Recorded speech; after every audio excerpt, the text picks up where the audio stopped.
Bible में नूह की पूरी जीवन गाथा उत्पत्ति की पुस्तक में मिलती है, जहां बताया गया है कि जब पृथ्वी पर पाप और हिंसा बहुत बढ़ गई थी और लोग परमेश्वर से दूर हो चुके थे, तब परमेश्वर ने देखा कि मनुष्य का मन हर समय बुराई की ओर झुका रहता है। लेकिन उन्हीं लोगों के बीच एक धर्मी और सीधा व्यक्ति था जिसका नाम नूह था, जो अपने समय में परमेश्वर के साथ चलता था और उसकी आज्ञाओं का पालन करता था। इसलिए परमेश्वर ने नूह को बताया कि वो पृथ्वी पर जल प्रलय लाने वाला है, जिससे सारी दुष्टता नष्ट हो जाएगी, और उसने नूह को एक विशाल जहाज अर्थात जहाज आर्क बनाने की आज्ञा दी, ताकि वो अपने परिवार और हर प्रकार के जीव जंतुओं को बचा सके। नूह ने बिना तर्क किए और बिना डर के परमेश्वर की बात पर विश्वास किया और कई वर्षों तक उस विशाल जहाज को बनाता रहा, जबकि आसपास के लोग उसका मजाक उड़ाते रहे और उसकी बातों पर विश्वास नहीं करते थे। परंतु नूह अडिग रहा, क्योंकि उसका भरोसा मनुष्यों पर नहीं बल्कि परमेश्वर पर था।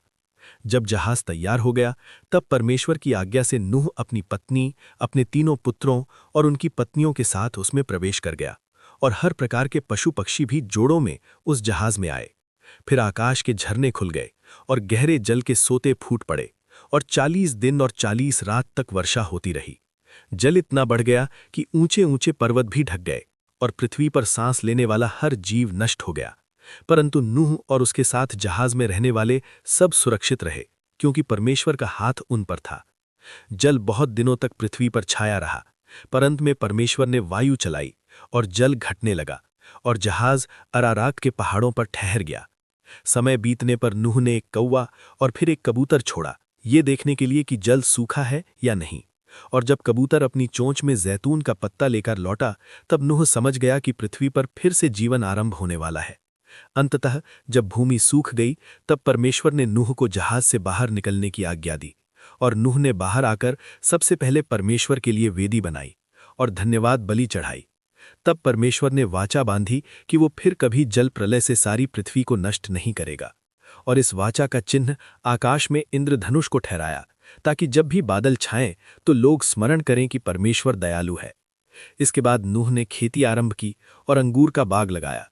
उसके जीवन में एक घटना भी हुई, जब वो मदिरा पीकर अपने तंबू में नग्न पड़ा रहा, और उसके पुत्रों में से एक ने उसका अनादर किया, जबकि अन्य 2 पुत्रों ने आदर और लज्जा के साथ उसे ढक दिया, जिससे नूह ने अपने पुत्रों को आशीष और चेतावनी दी।